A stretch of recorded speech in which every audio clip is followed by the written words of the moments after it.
Outdoor adventure won't wait for engine problems. Things like hard starts, rough performance, and lost fuel economy are often caused by fuel gum and varnish buildup.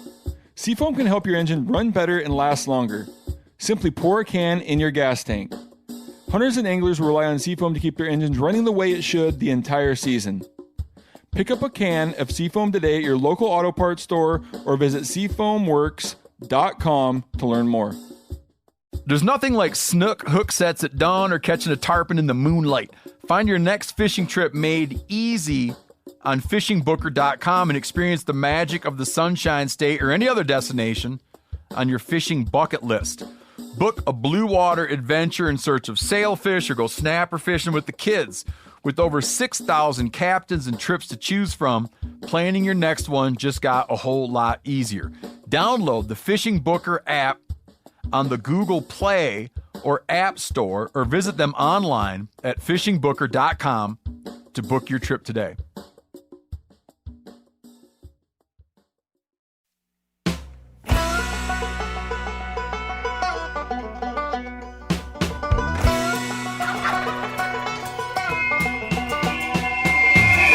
Welcome back to another episode of Cutting the Distance podcast. I'm Dirk Durham, and today my guest is a longtime sportsman and sportsman advocate and outdoor rider, lifelong hunter. And if anyone wants to know anything about elk hunting, I feel this is the guy you want to get inside his brain and pick it a little bit. Welcome to the show. I have George Batis here today. Welcome, George. Thank you, Dirk. It's great to be with you guys. I've been following George for several years on social media, and I've seen a lot of stuff he's written over the years. And I've always thought he was a pretty neat and fascinating guy. And I thought, who better to get on the podcast and kind of talk about the good old days of elk hunting in Idaho, and in particular, Idaho's Clearwater region. It's kind of a magical place, and I think it's probably arguably one of the most beautiful places to hunt elk there is, as far as picturesque quality, and at one time it was a really neat place to go elk hunting just because of the whole experience. But I thought I'd bring George on and kind of talk about those good old days and what they looked like back then, and maybe contrast to what it looks like today hunting there. And if any of our listeners, if you guys don't know, I'm not familiar with George, I'm going to take a minute and let George talk about himself. And it's sometimes hard to brag on himself, but if you were to look at his Facebook profile, it's pretty impressive. He served in a lot of different important roles, advocating for sportsmen, and among other things, through his lifetime of being a hunter and a sportsman. So, George, could you give us a little bit of your background? I'll give you the executive summary if you want to know more. Yeah. Go to Google or Facebook. But, I grew up on a small farm in central Washington. We never had elk there. I remember seeing the very first elk way back when I was probably a sophomore in college in about 1950 or 1962. There was a big bull lying up in the timber, but we just didn't have elk there. We had a lot of mule deer, and so elk was a really kind of interesting thing to see on the farm. Well, anyway, after high school, I went on to Washington State University, graduated. I was in the last required class of ROTC, the Return Reserve Officers Training Program, and of course, after you finish school, you have to go in the Army. So I served in the Army in the late 60s and in their interference artillery program, or actually branch. And after that, eventually we returned to Pullman, Washington, where I started work on my doctorate degree in higher education. And I was there until I retired in 2002. I served in a whole series of positions, director of housing and dean of students, and ultimately the vice president of student affairs. But but my interest in conservation goes clear back to my just growing up on the farm. I was always interested in birds and identifying birds and then animals, and we had deer on the farm, and we could see elk down in other areas, and so I was always interested in wildlife. And then after I used to say I spent my whole life either in school or in the Army. And that was true until after I got back back to WSU to work on my doctorate. I started really thinking about hunting and other things I could do. In 1984, the Elk Foundation had their very first convention in Spokane, and I had an interesting. I was hunting elk in Montana at the time, up around Superior, and there was a Bugle magazine, and I saw it, and the guy, I said, the guy says, "Where'd you get this?" He says, "That's the last one." I said, "Well, do you have any more?" He said, "No." He said, "Well, you can have that one for $20." So I bought it anyway. So I got involved with the Elk Foundation, just as a member, then as a life member and habitat partner, and ultimately was on the board. Was elected to the board, served as a board chair during some tumultuous times, kind of in the with the Elk Foundation, changing CEOs and stuff. Anyway, but parallel to that, I got a call one day from Emmett Burrows in California, and he asked me, he says, "Hey, I hear you like to hunt mule deer. Would you?" I'm putting together a new mule deer foundation. I said, "Really?" He says, "Would you help us organize it and develop the documents?" He said, "I've got 6 other guys coming to Redding," and so I went down there, and I was one of the founders of the Mule Deer Foundation, and then ultimately served as president. But at the same time, in '89, I was invited to become a regular member of the Boone and Crockett Club, and I couldn't do both. So I passed the gavel with the Mule Deer Foundation on, and then, of course, at the university, I had a job to do, and I spent time working, with Boone and Crockett. I've been a Boone and Crockett member for 34 years, served in, I guess, all levels of responsibility except president, and that's been a great ride. And that connected to me a lot of different opportunities for, conservation work. The Elk Foundation, when I was on the board, the lands program, I was really involved with that. I was involved with all aspects of it, and I learned all about, I was involved in a lot of those major Elk Foundation land programs as a board member and as an individual, and then after I left Boone and Crockett, actually I left the university. I retired from the university in 2001 and went was hired as the executive director of the Boone and Crockett Club. Moved to Missoula. I've been here the last 20 years, and that gave me other opportunities to reach out and work with conservation organizations. Elk Foundation on their land projects was one of them. After I retired from Boone and Crockett, I was hired by the Montana Fish, Wildlife, and Parks Foundation, and was their executive director and manager of a trust they manage. And that in that role, we were able to fund millions of dollars of different public access and fee purchase programs. So anyway, I flunked retirement 4 times, and so that pretty much got it. And all along, when I was at the university, I basically had time to go hunting deer for like a week and elk for a week, and so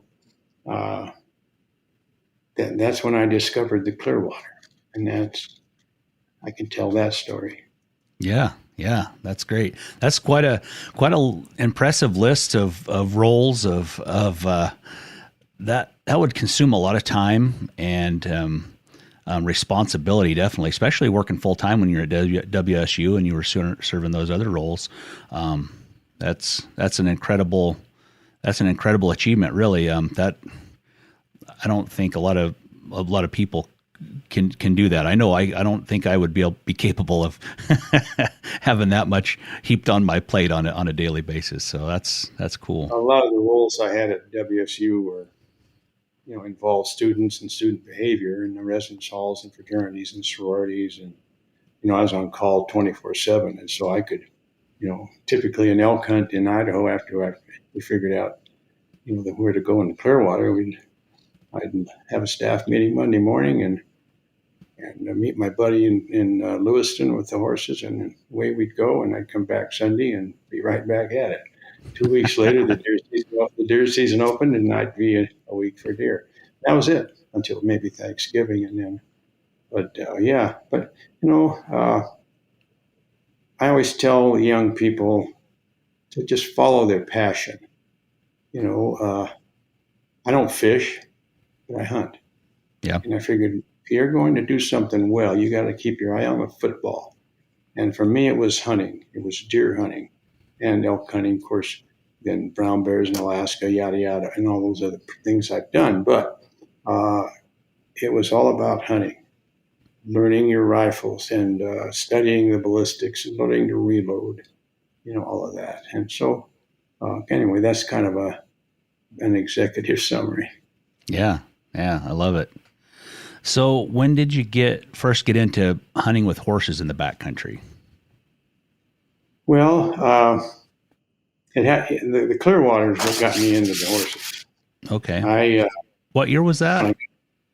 I went in there the first backpacked in for elk in 1976. Wow. But I started going up into the Selway bear hunting in the spring. Mm-hmm. And, the guys up in those days, they drove up the highway in the Selway, up to towards the Montana line. And you could see bears any morning, anytime, right from the road. And there are a lot of adventures. I didn't like the river. I didn't want to have to go across the river to get a bear. So I heard about the Clearwater. I went up to Clearwater and up to Kelly Creek and killed a giant bear the first year. And that was in about 73, 74 maybe. But when I was up there in the spring, we'd backpack in there bear hunting. We see all these elk. I mean, hundreds of elk. Everywhere we went, just big. Yeah, I mean, elk were everywhere. I mean, I can tell you, every place I went, there were just elk everywhere. And so I started looking at that, and there was a guy by the name of Del Roby. He used to do outdoor films. And I've seen those. And I remember going to one down in Lewiston at the Lewis Clark Sports Club. And they had one of these PVC bugles, and they called in a big 6-point, and it was up in Max Walker's guide area up in Kelly Creek. And they'll come walking in, a guy shot it. And I said, whoa, that's interesting. I'd never seen that before. Well, anyway, so I started focusing on the Clearwater. And so my buddy and I, we backpacked way back into the middle of Paradise Meadows and hunting, bear hunting. We had to hike over the snow and all that to get in there. But Dirk, it was one of the most memorable experiences I ever had, because we bushwhacked because of the snow, and we popped into this big basin, 3 miles by 2 miles. Yeah. It was lush, it was green, and there must have been 300 at least cow elk in the meadows with their calves calling back and forth. Wow. And we didn't know it at the time, but these big bears were coming in to prey on the elk calves. So we both shot 2 big bears and skinned them out, and then had to use our map and compass to get back to the highway. But when I saw those elk, I said, whoa, I've got to get in here. It's like 9-10 miles in there. Yeah. How am I going to do it? And so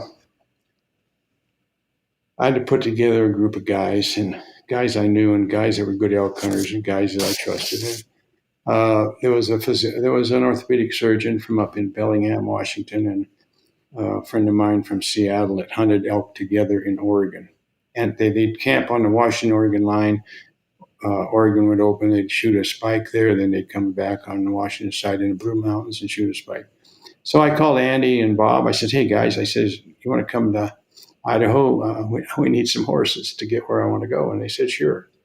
And so, and then one of my my secretary's husband was a vet student and ended up ultimately in Pomeroy, Washington, and so he had a horse, and so I bought an old Appaloosa, rat tail Appaloosa from one of the athletes, and so anyway, actually the fall of '77, we went in with horses, and I didn't know anything much about it.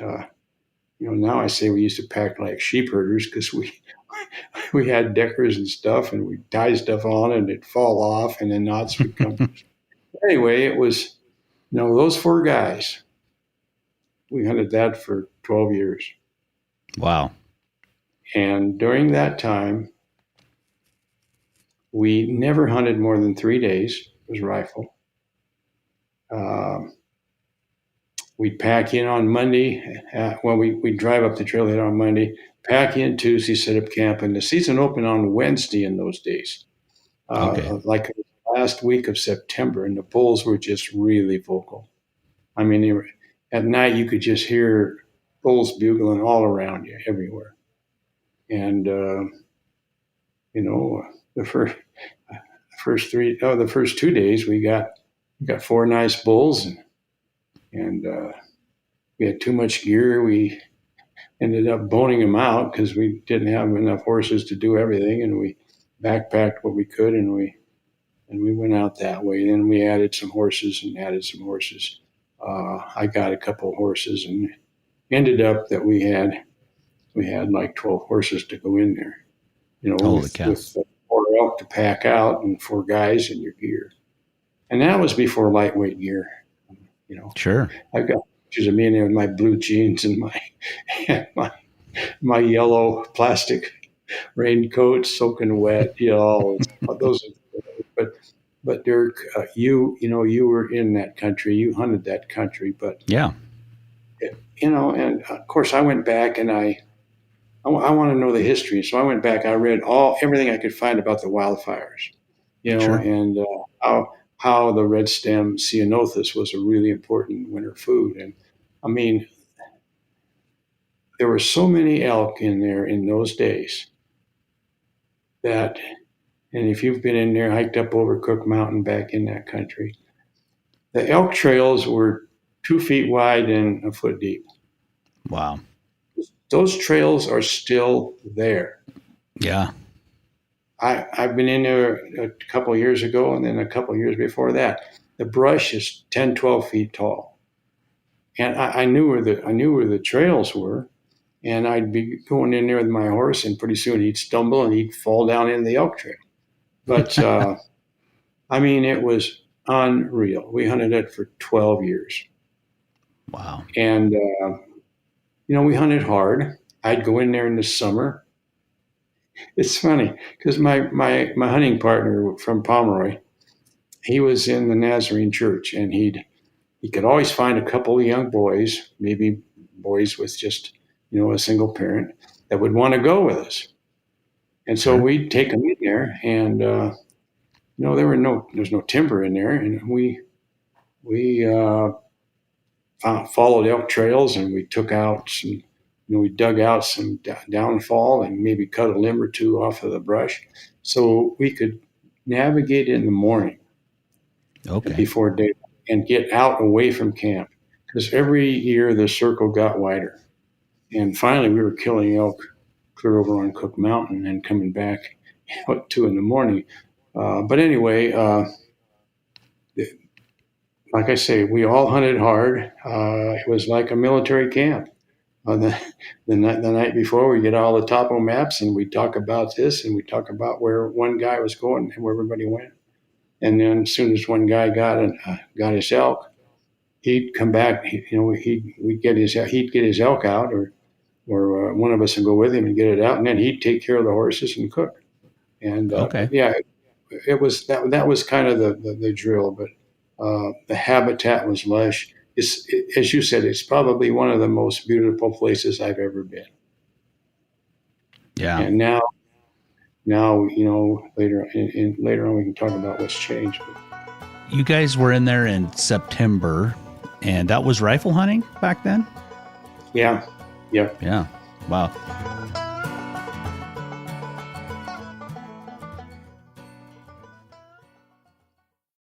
We've all seen plenty of gadgets and fads come and go, but here's one product that stood the test of time. Seafoam Motor Treatment. Lots of hunters and anglers know that seafoam helps engines run better and last longer. It's really simple. When you pour it in your gas tank, seafoam cleans harmful fuel deposits that cause engine problems. I'm talking common stuff like hard starts, rough engine performance, or lost fuel economy. Seafoam is an easy way to prevent or overcome these problems. Just pour a can in your gas tank and let it clean your fuel system.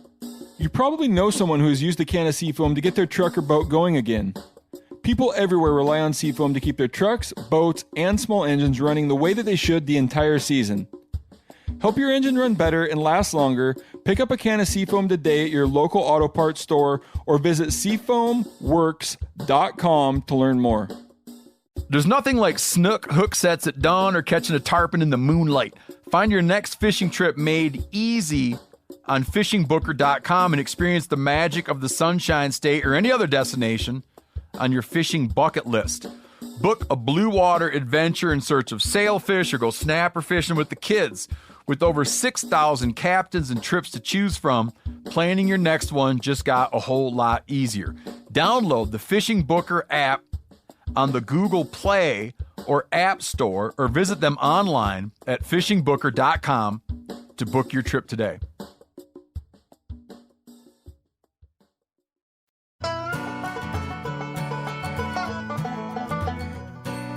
Did they even have archery seasons during that time?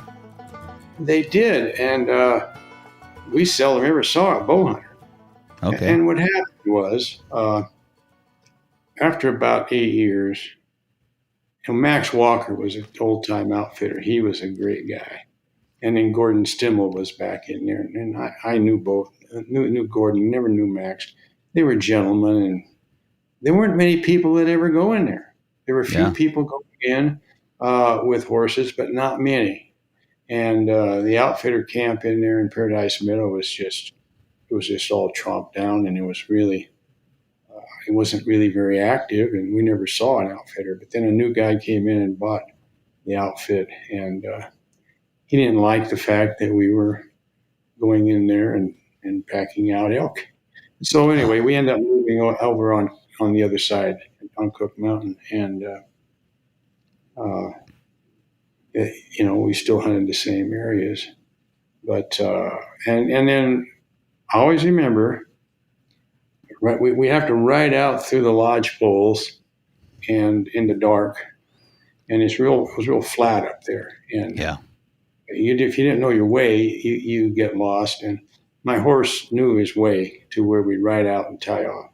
Sure. And then one day we were riding out there, and I shined my flashlight on a tree, and there's something shining. It's like a thumbtack with fluorescent paint on it. And I, what's that? And then pretty soon I could see another one. Well, bow hunters had showed up, and they were putting in those thumbtacks. Oh yeah. To get on the ridge. And then it was we killed an elk almost every year after that with a broadhead in the shoulder. Almost every year. Wow. That's when they showed up. It was probably 82, 83. But we never saw them. They would come in off the top onto the south of where we were. Yeah, over towards out of the Wheatus there, across the Wheatus there, and come up that side of Cook Mountain. Over the Wheatus Bridge. And then the outfitter, he really loaded up. He had 72 hunters in there one year. And he had probably 20, 25 bow hunters. I looked up his information on the Forest Service records, and he had like 20 or more bow hunters. And in those days, those elk were a lot of elk, and they didn't know much about bugles. But anyway, that's a great way to kind of frame up what kind of country that was and how many elk were living there. My dad, when he got out of the Marines in World War II, then he moved to Weippe and made friends with some of the locals, and they started going up into Kelly Creek there in the late 40s. They would go in there with horses, and what he described too, like the elk trails were just as you described, 2 feet wide, a foot deep, and there were elk everywhere. And Yeah. they never shot bulls for the most part. It was they were there for the cows. They would shoot, just the meat. They worried about meat, and they're like, oh, don't shoot one of those old stinky bulls. We want a cow. If somebody shot a bull, then they'd give them a raft of crap about it.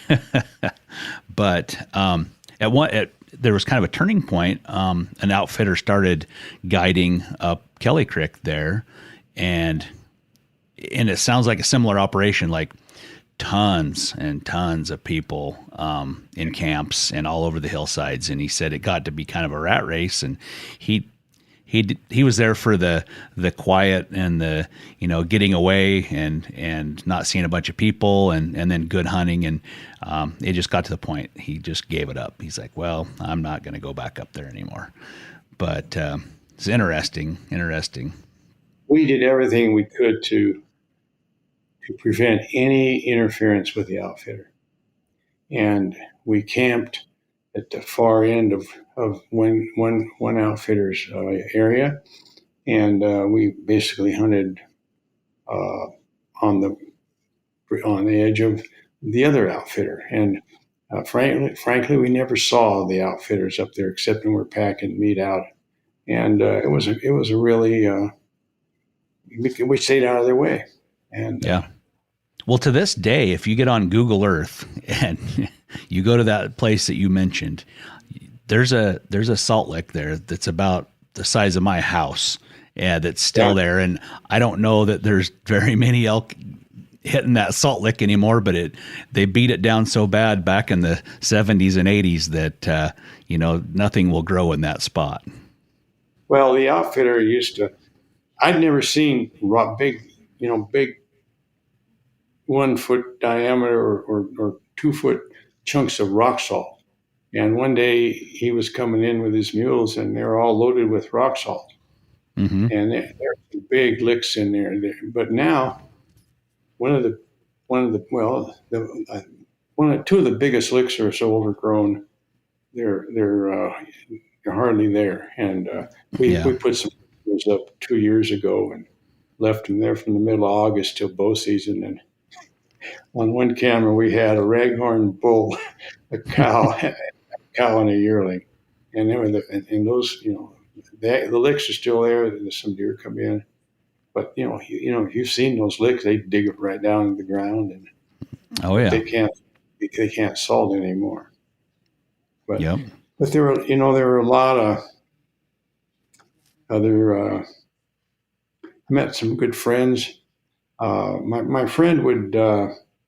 The guy I hunted with, you asked about hunting partners, but the guy I hunted with, he'd always run into these guys from Tillamook, Oregon, way back up in the head of Cook Creek.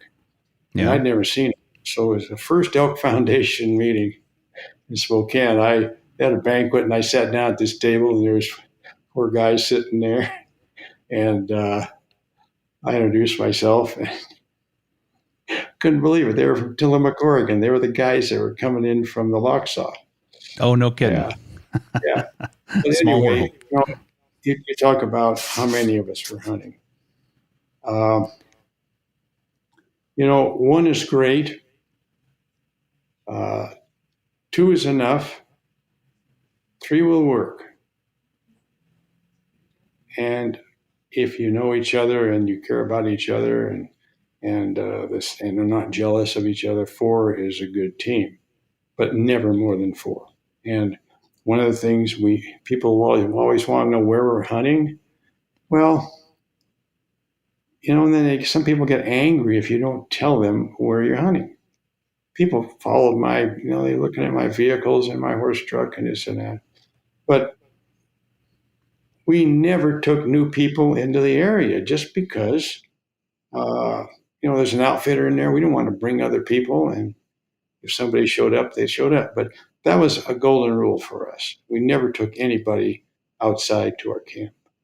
And so, we hunted with 4 guys. And after I quit hunting the Clearwater and moved over into salmon, I hunted with 3 guys, and 2 other guys. But you can get too many people in camp. Right. Right. And the other little thing that comes into a hunting camp is jealousy. Yep. If you're good and you're in good shape and you hunt really hard and you're successful, you'll have somebody that doesn't take care of themselves, and they don't take care of their body, they're not in good shape, and they won't push it the extra mile. And pretty soon that person gets jealous. So, so that's my old man's wisdom on hunting partner. Yeah. It's like a wife. You got to have a good one. Absolutely. It's almost like when you're looking for a mate, you're looking for a wife. You have to vet that hunting partner so good and make sure that you guys can get along. Because I've seen it, the backcountry can bring out the best in people, or it can bring out the worst in people. You can, because, it's not all, every day's not just easy laying around and enjoying delicious food and sitting around camp. I mean, there's hardships, there's inclement weather, there's difficulties finding game, whatever the difficulty is, those partners have to kind of weather the storm with you, and the ones that are really great, they're like worth their weight in gold. And the ones that cause problems, those ones don't get to come back next time. Well, I talk about the 3-day rule. A lot of people are ready to go home after 3 days. Oh, yeah. And dealing with adversity, if you want to be an elk hunter and be successful, you have to be able to deal with adversity. It doesn't make any difference whether it's a horse that's injured or whether you get snow, you get snowed in, it's really cold, the elk move, whatever. And you gotta go the extra mile. And when you find guys in your party that will do that, you've got a perfect team, and it's a team effort. And the other thing that I've always said is, if I can't be just as pleased with the success of my hunting partner as I would be for myself, I'm not a very good hunting partner, because, you share the experience and you share the camp. And that I've almost always had 90% of the time hunting partners that were that way. And it's a key to a really enjoyable hunt. One of the questions you had was about mature bulls. Yeah. When I first started hunting in there, it was a September opener on a Wednesday, and there were bulls screaming everywhere. Man. I mean, and I had the first year we went in, I had a guy that worked at WSU that had some horses. He was a guy from North Dakota. He packed me in and dropped me off. He had 4 horses. He dropped me off with my gear. And then he left me. I put up my tent, and then he left that same day. That night's a night I'll never forget all my life, because we had inadvertently set our camp right at the crossroads of about 3 major elk trails. Oh, no. And I didn't know elk bugle this night. Yeah. I'm a rookie.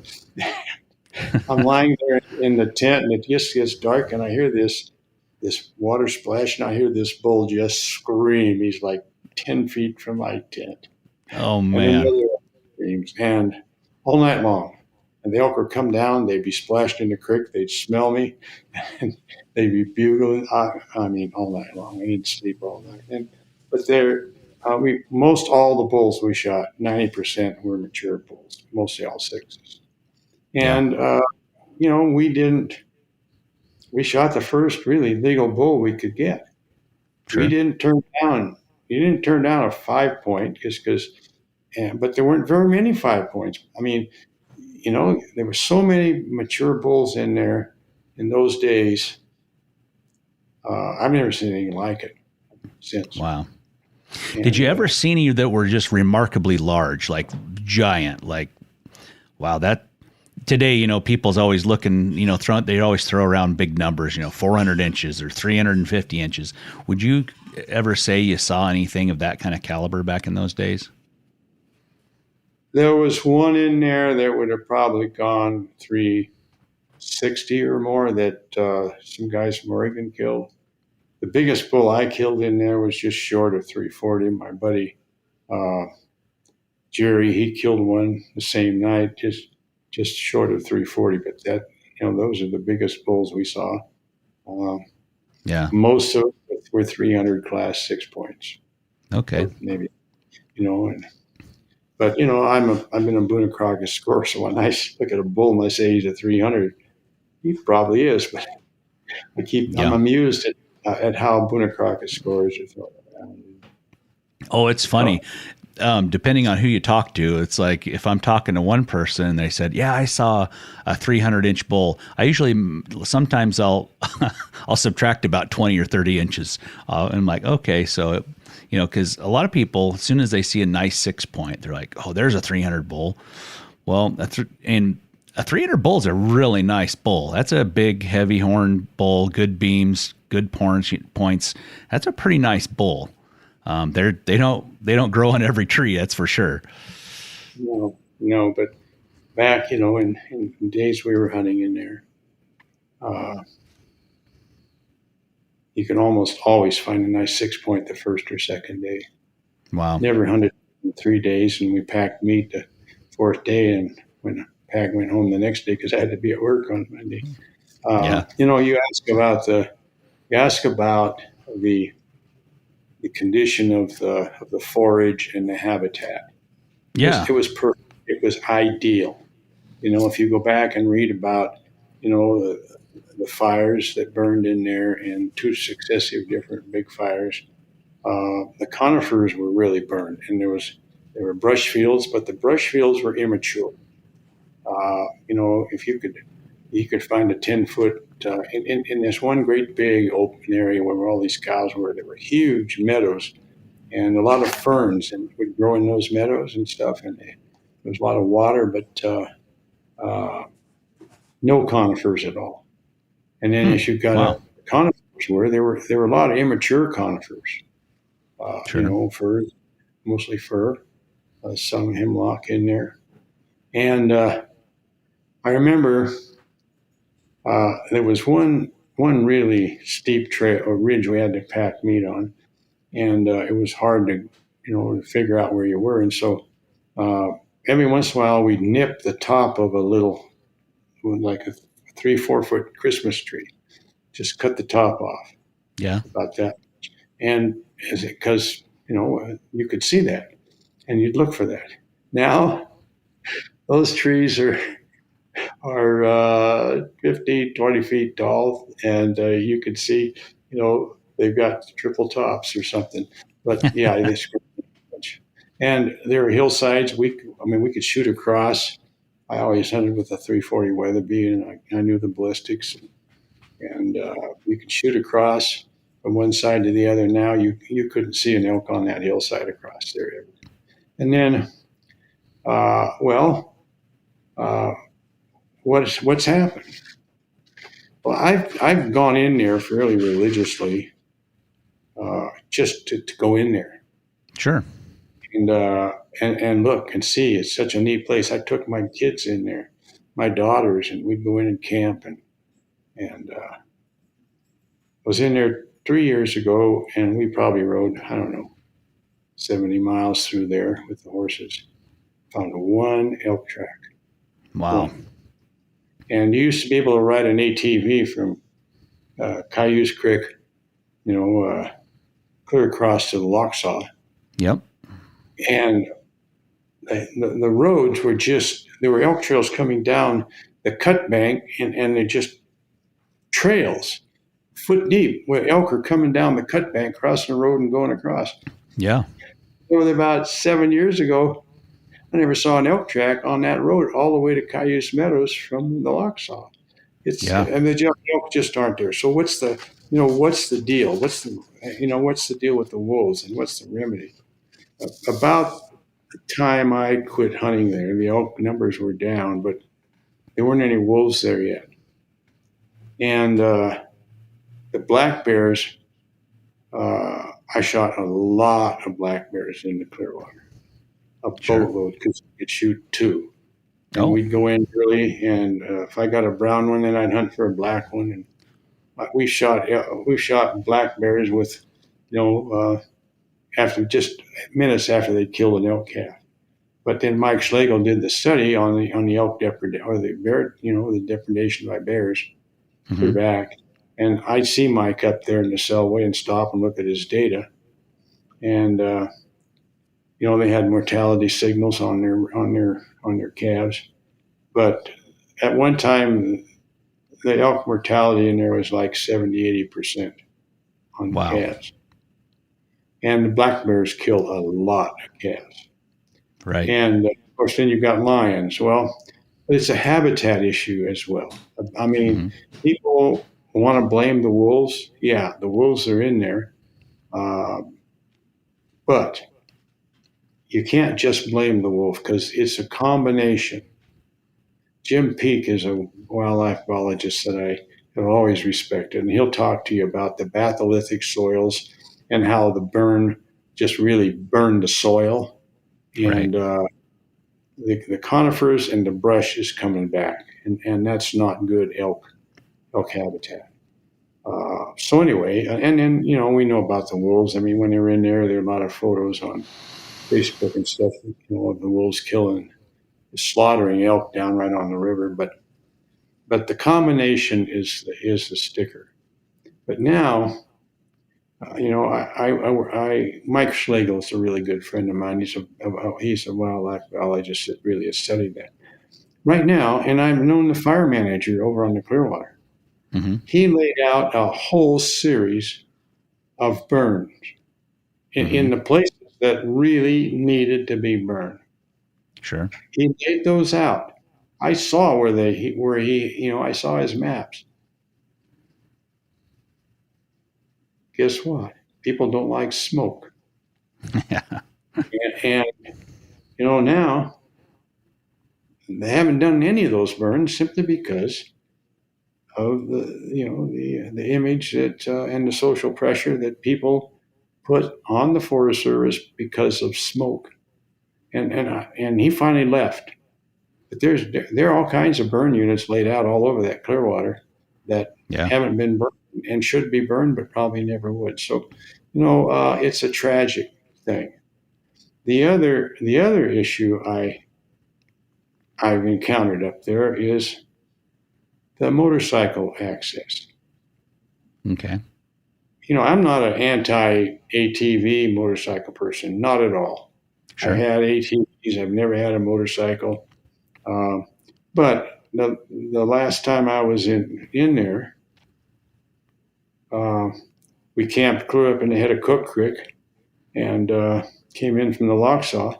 And the next morning, I wanted to go ride clear back across over and drop into Paradise Meadows and go down where our old camp was. And we're going across Windy Ridge early in the morning. And my horses are really gentle. They don't, motorcycles and stuff don't bother them. And the one horse I was trailing, he kept jumping around every once in a while. And all of a sudden, I figured out there's a motorcycle right behind him. And the trail had been excavated with those mini excavators. It was 2 feet wide. The brush was cleared 3 feet to each side of it. And there must have been a dozen guys from Missoula. And not that Missoula's a bad place, but there were a dozen guys. They were wearing all their plastic protection, and they had chainsaws. They were riding from Windy Saddle on the Locksaw all the way over into Cook Mountain, down onto the road, all the way down to the Wheatus and up the Wheatus and back up through his cabin and all the way back in one day. Wow. And the Forest Service, it was a motocross. That was a great motocross trail. And the worst part was we left an 8-pack of Cold Smoke in the creek. Oh. I don't know if you know Cold Smoke. It's our favorite Montana beer. But anyway, and we walked about 50 yards up the creek from where we camped, and we we ditched it down in underneath in the water and go back there bow hunting. And there's a trail crew in there. They're cutting trail. I mean, they're cutting brush out of the trail, and the dirty buggers drink our cold smoke. Oh no. Anyway, but it's if you've got a bike and you like to ride the backcountry trails, it's the epitome. I mean, it's the best there is. And then the next day we were out on Cook Mountain. Some guys from Potlatch, Idaho. I could hear him coming, and my horse isn't, he's not spooked. But this guy come ripping around the corner and laid his bike down right in the trail, so he didn't run into me. And the guy said to me, he says, "Wow," he says, "you're the first guys I've ever seen up here on horses since pre-Wolf." And he did it. Anyway, the Clearwater is an absolutely special place. And, I've got a few friends that are still getting some really nice bulls out of there. Yeah. I know kind of where they are, and they don't say much. They just go in there and hunt.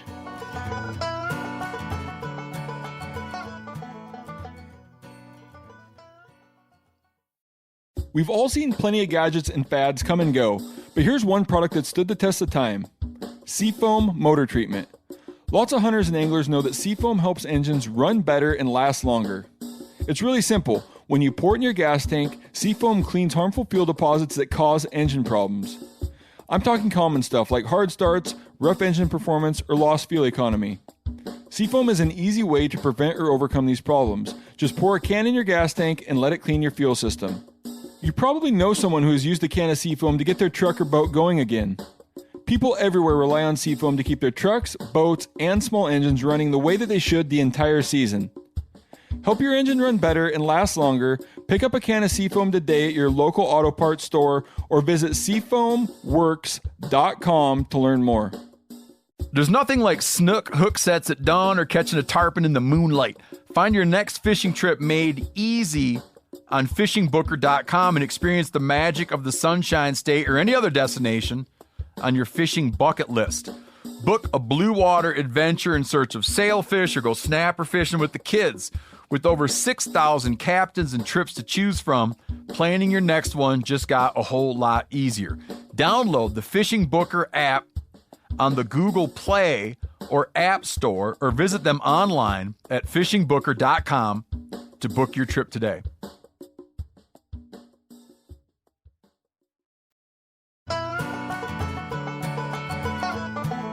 It's a daunting place if you've never been there or never hunted country like that.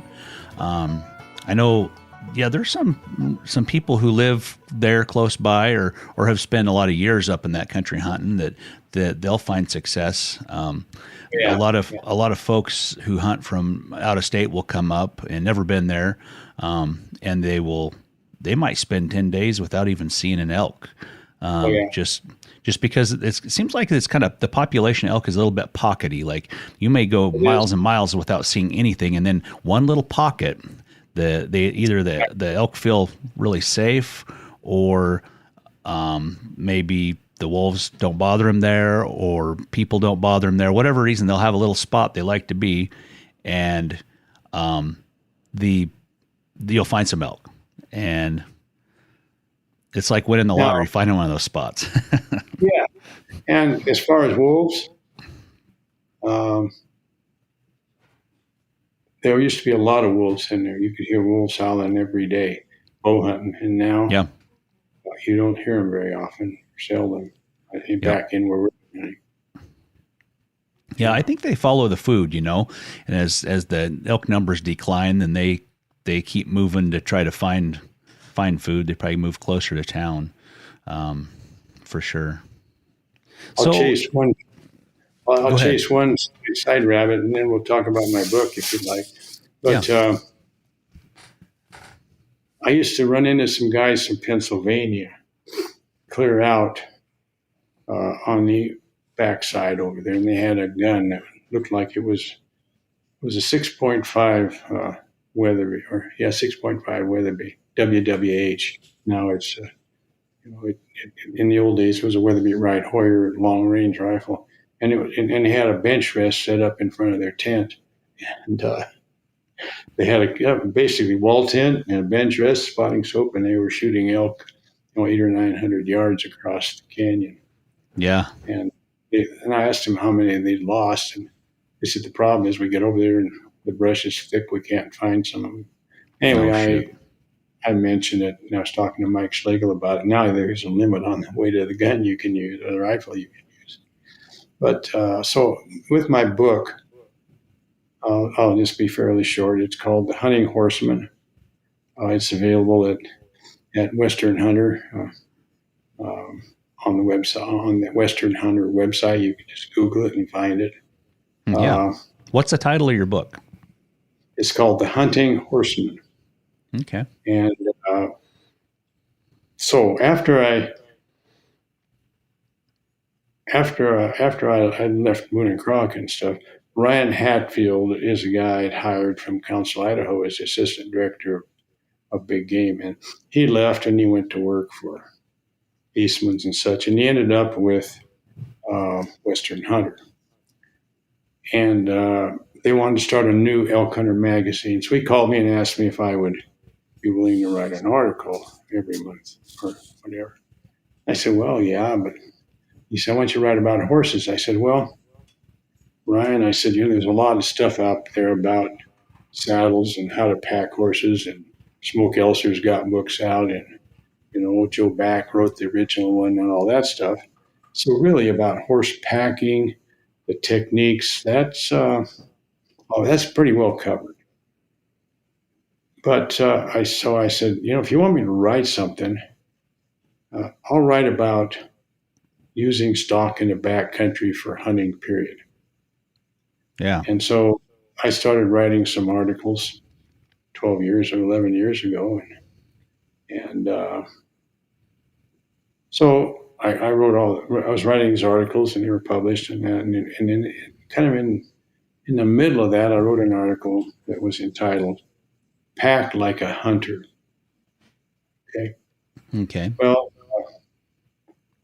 if you're going to go into your hunting camp every year, there's certain things you take every year. There's certain things you can weigh up ahead of time. You don't need to be manning everything up and having all these fancy knots, and there's a lot of ways to do it.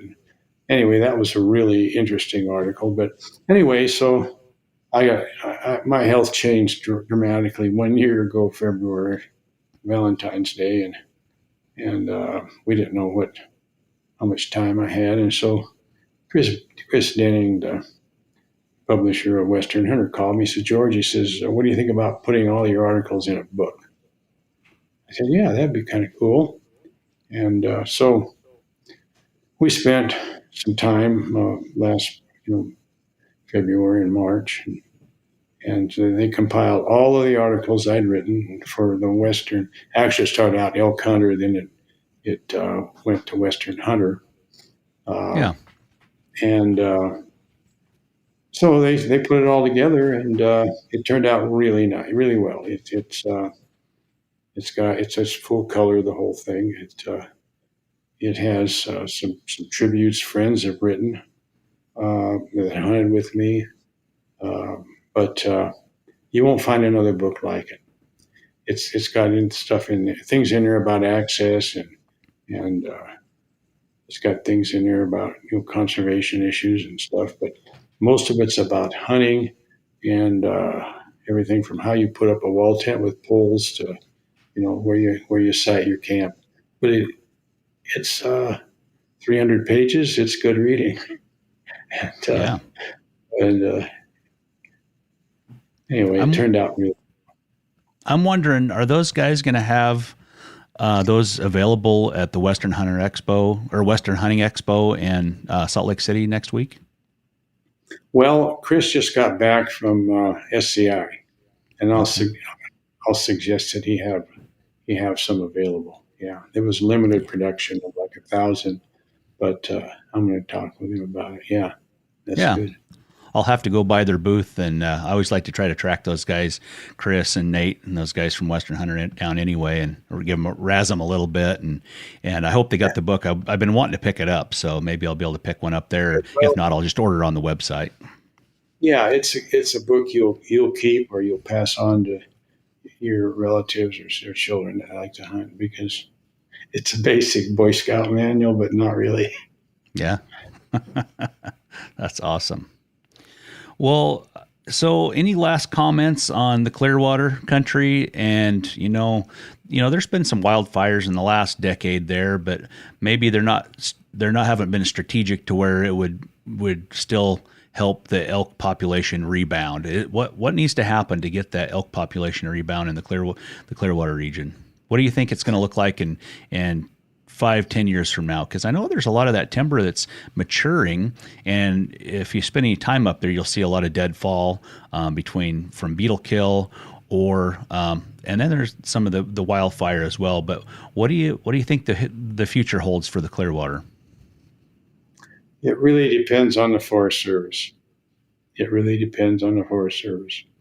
Because there are a lot of things they could do up there that are, good forest practices.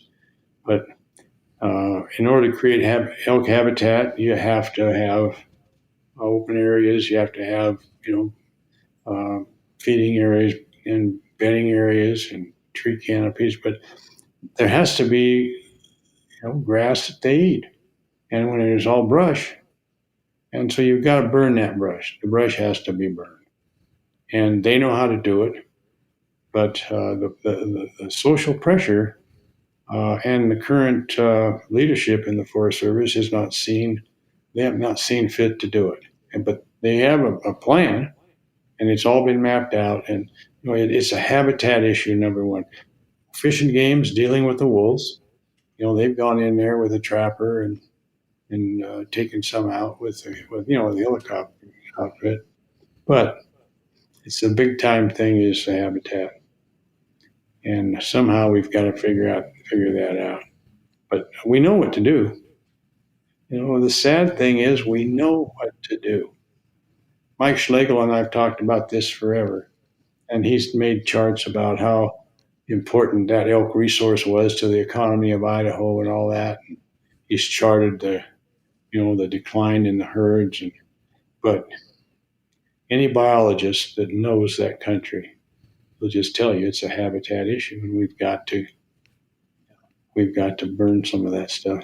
You can't just fix one thing and expect everything to work. You got to multi things you got to fix, whether predation, habitat, access, all of it. Fix everything, and then those animals are going to flourish again. Yeah, the 2-bear limit, or the opportunity for hunters to take 2 bears and a reduced tag, that's really important for Fish and Game. It's very important because there are a lot of bears in the Clearwater. Yep. And in the old days, this guy Ralph Flowers used to be a bear hunter for Weyerhaeuser on the west coast of Washington, and bears will strip bark off of a young 2-foot diameter tree, and they strip the bark off to get to the cambium. And that's why, Flowers was hired to kill bears in the Weyerhaeuser forest because they're stripping cambium or stripping the bark. You can go up there, and you've been talking about, and the trees are all stripped. I mean, they're stripped everywhere. And, you can tell it. You can see it. And if you want to go bear hunting, it's a good spot. Yeah. And then I don't know, conservation organizations. I don't know what the Elk Foundation could do to fund some stuff in there, but they've got to work hand in hand with the Forest Service. If the Forest Service doesn't give the go ahead, it won't happen.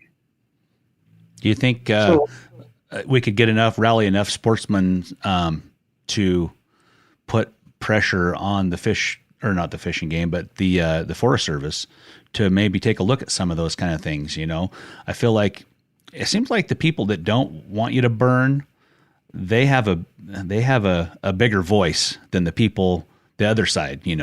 I feel like just getting organized and getting enough people involved would maybe help turn the tide a little bit. What do you think? Well, hunters just don't speak up. Right. I mean, we just don't speak up. We don't write letters. We just don't speak up. And you can look at any of these issues, like with the wolves right now in Montana. You've got thousands of letters being sent to Fish and Game to reduce the wolf harvest. Well, hunters will go to public meetings, we complain, but we're not very aggressive.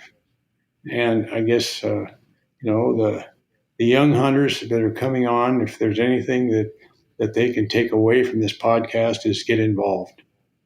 Get involved with your local sports organization and get involved. And, the Elk Foundation is a great organization. Get involved with that, but don't just go to a banquet. Talk to these people, and you get a hold of their lands people, and like in the Clearwater, I was one of the guys that put together the Lewiston banquet years ago. It's the fifth banquet they ever had, or fifth place, and we have 1,000 people in Lewiston. But you get those people rallied up about the Clearwater, and you've got to. It's about numbers, and you don't go there and holler at a public meeting. You go to the people that can make it happen. But this whole future of that, is in the hands of our young people, especially our young hunter conservationists. It's one thing to go hunting all the time, but it's another thing to spend some time helping raise money for, wildlife and conservation issues too. You can do both. I did. Yeah.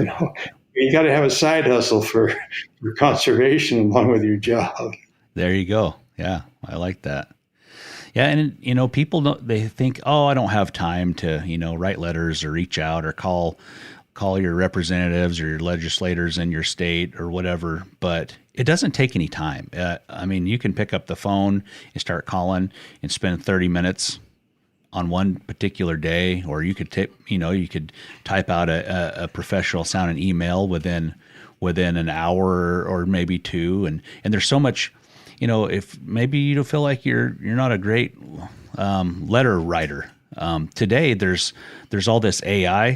For all of us young people, there's all this AI technology that will like Chat GPT that will help you write the best sounding letter anyone could write. And then, send those letters to these organizations and let them know what you're thinking. Because if the opposition is just crushing us with their letters, man, the folks on our side of the table got to stand up and do some stuff too. So I appreciate you bringing that up. Well, that's the future. It really is. Our young hunters are very enthusiastic about going farther into the backcountry and hunting elk way back off the grid, and they've got the latest, lightweight gear and camo, and sleeping in hammocks and sleeping in hot tents and all that. The thing that makes me smile is I see them. They're clear back 10 miles off the grid over an 8,000-foot summit, and they don't have a clue how they're going to get their elk out of there. That's a whole other story. That's a huge undertaking. Well, yeah. But anyway, Dirk, this has been really a nice visit with you, and call me back. And if you want to share my Facebook stuff, people can get a hold of me. I have people call me all the time about hunting and different things, and sure. Different rifles or whatever, and I always help. I'm always willing to help. So people can look you up on Facebook, and it's George Bettis. How do you say your last name?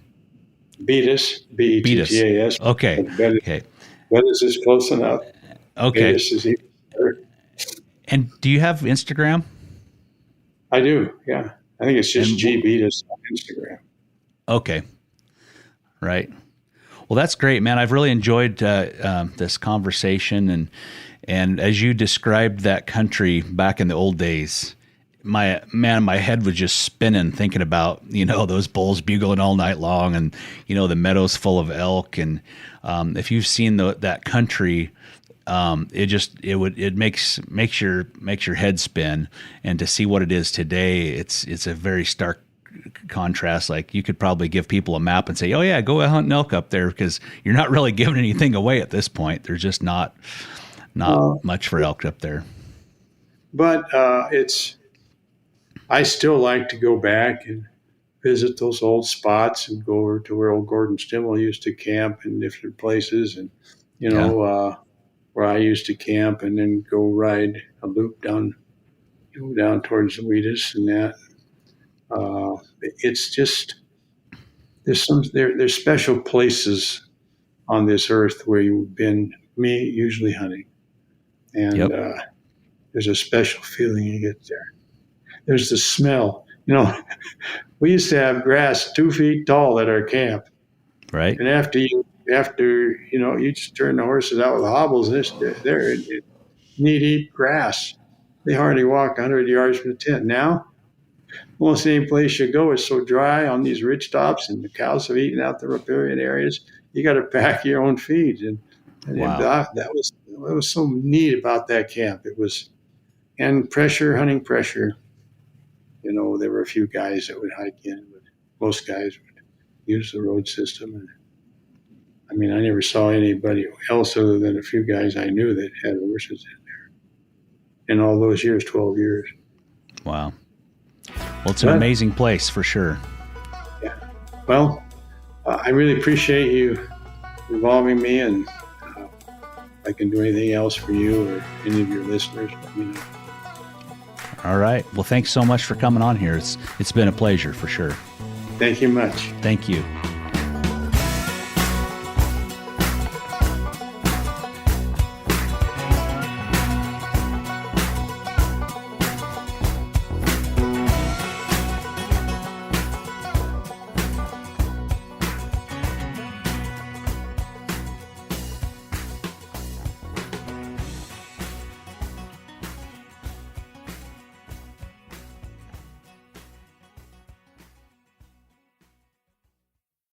Outdoor adventure won't wait for engine problems. Things like hard starts, rough performance, and lost fuel economy are often caused by fuel gum and varnish buildup. Seafoam can help your engine run better and last longer. Simply pour a can in your gas tank. Hunters and anglers rely on Seafoam to keep their engines running the way it should the entire season. Pick up a can of Seafoam today at your local auto parts store or visit seafoamworks.com to learn more.